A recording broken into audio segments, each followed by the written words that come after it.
হঠাৎ করেই রেমিটেন্সের প্রবাহ তোলপাড় সৃষ্টি করেছে দেশের অর্থনৈতিক মঞ্চে। চলতি জানুয়ারির প্রথম 14 দিনে প্রায় $1700 মিলিয়ন রেমিটেন্স দেশে প্রবেশ করেছে, যা দেশের বৈদেশিক মুদ্রা রিজার্ভের জন্য ইতিবাচক হলেও অনেকের মনেই নানান প্রশ্ন ঘুরপাক খাচ্ছে।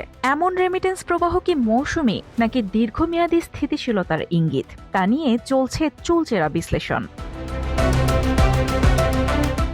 অর্থনীতিবিদদের মতে নির্বাচন এবং রমজানকে কেন্দ্র করে প্রবাসীরা পরিবারের অতিরিক্ত ব্যয় মেটাতে বেশি অর্থ দেশে পাঠান। এ কারণে প্রতি বছর এই সময়কালে রেমিটেন্স প্রবাহ বেড়ে যায়। তবে সাম্প্রতিক রেমিটেন্স প্রবাহের এই ধারা এমন ইঙ্গিত দিচ্ছে যে এবারের প্রবাহ শুধু মৌসুমী চাহিদা নয়, বরং বৈদেশিক মুদ্রা রিজার্ভকে শক্ত করার দিকে গুরুত্বপূর্ণ ভূমিকা রাখতে পারে।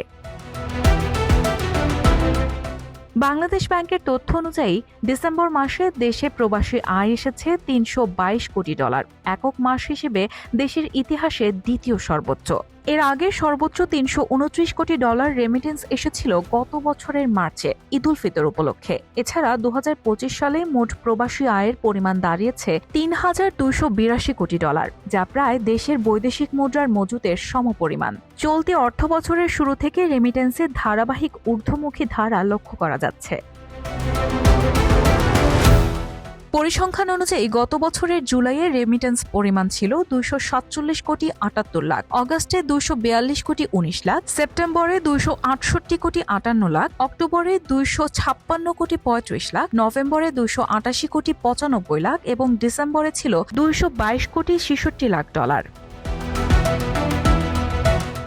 অর্থনীতিবিদরা মনে করছেন 2024 সালের 5 অগস্টের পর প্রবাসী আয় বৃদ্ধির এই ধারা আরও দৃশ্যমান হয়েছে। ব্যাংক খাতের অভিজ্ঞরা বলছেন অর্থ পাচারের পরিমাণ কমে যাওয়ায় অবৈধ হুন্ডি কার্যক্রমও হ্রাস পেয়েছে। পাশাপাশি ব্যাংকিং চ্যানেলে ডলারের বিনিময় হার কয়েক মাস ধরে স্থিতিশীল থাকার কারণে বৈধ পথে প্রবাসী আয় দেশে প্রবাহিত হচ্ছে।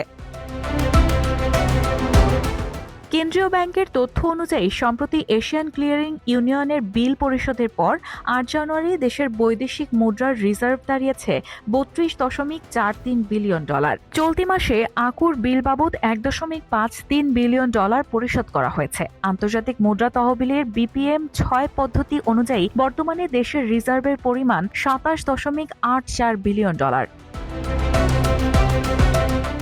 প্রবাসী আয়ের এই ধারাবাহিক বৃদ্ধি দেশের বৈদেশিক মুদ্রার রিজার্ভকে শক্তিশালী করার পাশাপাশি অর্থনীতির স্থিতিশীলতায় ইতিবাচক ভূমিকা রাখতে পারে। তবে এটি মৌসুমী চাহিদা ও নির্বাচনী প্রেক্ষাপটের সঙ্গে সম্পর্কিত, তা স্পষ্টতই বোঝা যাচ্ছে। দীর্ঘমেয়াদী বৈদেশিক মুদ্রার রিজার্ভ স্থিতিশীল রাখতে প্রবাসী আয়ের ওপর নির্ভরশীলতা কমিয়ে বৈদেশিক বিনিয়োগ ও রপ্তানি বৃদ্ধির মতো কার্যকর নীতি প্রয়োজন বলেই মনে করছেন বিশ্লেষকরা।